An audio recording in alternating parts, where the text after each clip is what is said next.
6 things people pursue, people value, people admire. So I find that selection goes wrong because of that. We select the wrong person because we make so many snap judgments off of a few basic inputs. So one of the things that the Vedas talk about is something called the 6 opulences. And we've talked about this before. We talked about them in a different context. But the 6 opulences are fame, wealth, power, beauty, knowledge, and renunciation. Those are the 6 opulences. These are 6 things people pursue, people value, people admire, right? We can all agree with that. And what we do in relationships, which is really interesting, is when we find someone has one opulence, we ascribe them other qualities.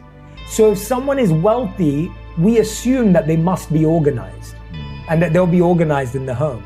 If someone is attractive, we assume that they'll be able to articulate themselves effectively.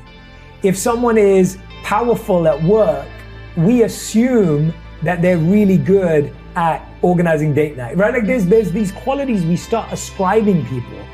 And so often what happens is one opulence does this halo effect into making you believe that this person has a lot more gifts and skills and qualities, rather than through research and learning and experience, you're just giving them away to that person. And we do this in interviews, right? We all know how the halo effect works in interviews. If you're interviewing a more attractive candidate, you're more likely to hire them.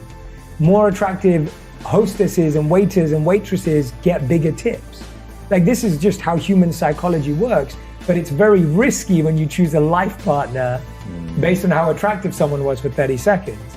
And so I find that selection goes wrong because of that, because we ascribe qualities because of one opulence rather than actually seeing those qualities. It's like me saying to you, when did Lisa realize she could trust you? I'm hoping it's not day one, because trust is something that has to be proven time and time and time again. Trust is something that she has to see time and time again. He said he was going to be there at this time, he turned up. He said he was going to show up for this moment, he showed up. That's trust. Trust is not built because someone was really nice to you. And so trust is something we throw away.